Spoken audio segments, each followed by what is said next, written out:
కథ పరంగానే అంత క్లాషెస్. కథ పరంగా ఇది బాగుంది బాగోలేదు మేము చెప్తాం, ఆయన అంతే గట్టిగా చెప్తాడు.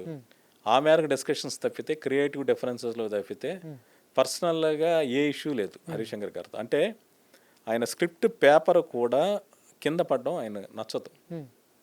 ఒక కుర్చీ వేసి స్క్రిప్ట్ దాని మీద పెట్టిస్తాడు, మేము రాసే పేపర్ని అంత గౌరవిస్తాడు, అంత రెస్పెక్ట్ ఇస్తాడు స్క్రిప్ట్కి ఆయన.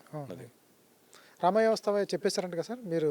అదే ఫస్ట్ నేరేషన్ కానీ చెప్పాను, సెకండ్ హాఫ్ ఏమీ లేదు సినిమా అని. దానికి కొంచెం కోపం వచ్చింది హరిశంకర్ గారికి, ఇంకో రైటర్ సతీష్ వేగేసిన గారు అనే రైటర్కి కోపం వచ్చింది. అంటే ఎన్టీఆర్కి నచ్చిన కథ దిల్ రాజు గారి జడ్జిమెంట్ తప్పు పడతావా అని మాట్లాడారు. బట్ నాతో పాటు రమేష్ రెడ్డి గారిని ఇంకో రైటర్ ఉంటారు, ఆయన నేను అదే చెప్తున్నాను బాబు వినిపించుకోవట్లేదు నాయన అన్నాడు.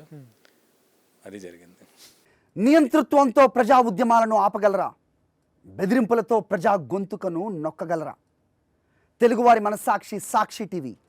సాక్షి టీవీ ప్రసారాల కోసం వెంటనే మీ లోకల్ ఆపరేటర్ను సంప్రదించండి.